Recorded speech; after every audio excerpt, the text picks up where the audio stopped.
Hey, what is up? So for this video, because it's going to be a really long time until Better Call Saul starts up again because of the filming production problems, for this video I instead wanted to go all the way back to the show Breaking Bad and talk about a plot hole that I feel like really hasn't been discussed by Breaking Bad or fans of the show, that really still to this day kind of bugs me when I go back and watch Breaking Bad. So anyway, this plot hole takes place in season 2 of Breaking Bad, in the episode entitled Bit by Dead Bee. In order to kind of really set up the context to why this plot hole bugs me so much, we kind of got to go back to the previous episode and really see where this plot hole comes into full effect. But anyway, going back to the main plot hole showing up on screen, in this episode we see Jesse Pinkman finally being arrested by Hank and Steve Gomez via the DEA, following the long-winded plot where Jesse's car ends up at Tuco Salamanca's murder scene after Hank Schrader starts looking for Walter White after he disappeared, unbeknownst to Hank that all this was interconnected at the time.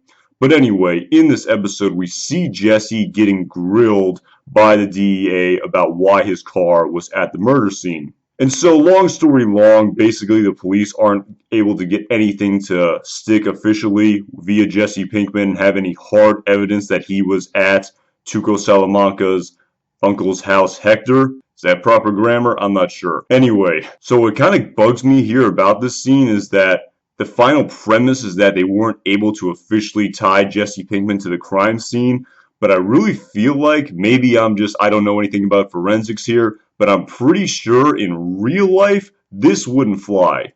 And the first thing that comes to mind is that wouldn't Jesse Pinkman's fingerprints be all over that house that Hector was living in? I mean, we see him in the previous episode grilled all over the place. I'm sure he touched all sorts of things.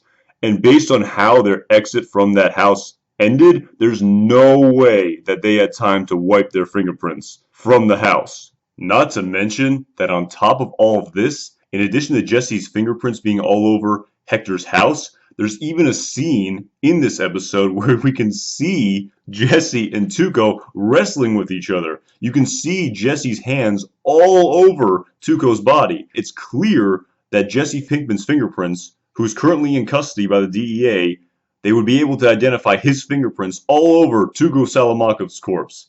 So, if this is improbable cause to arrest Jesse for murder, I don't know what is. So again, I feel like isn't this probable cause enough if your car is at a crime scene where they can see if your fingerprints match the location inside the crime scene? I mean, come on, they even asked Hector in this episode, was this man at your house?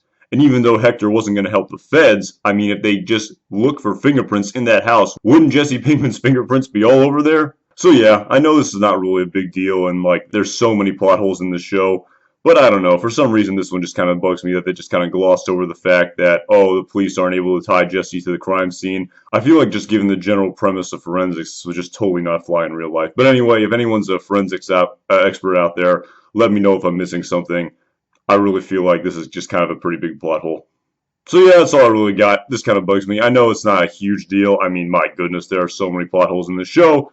But like I've said many, many times before, it doesn't make the show bad. It doesn't mean the show sucks. The show is still amazing. I mean, I feel like no show has no plot holes. But I don't know. This one just kind of bugs me. And I really feel like this one kind of gets glossed over. So anyway, yeah, that's all I really got for you. Thank you so much for watching this video. My name is Anton Jackson. Thanks again for watching.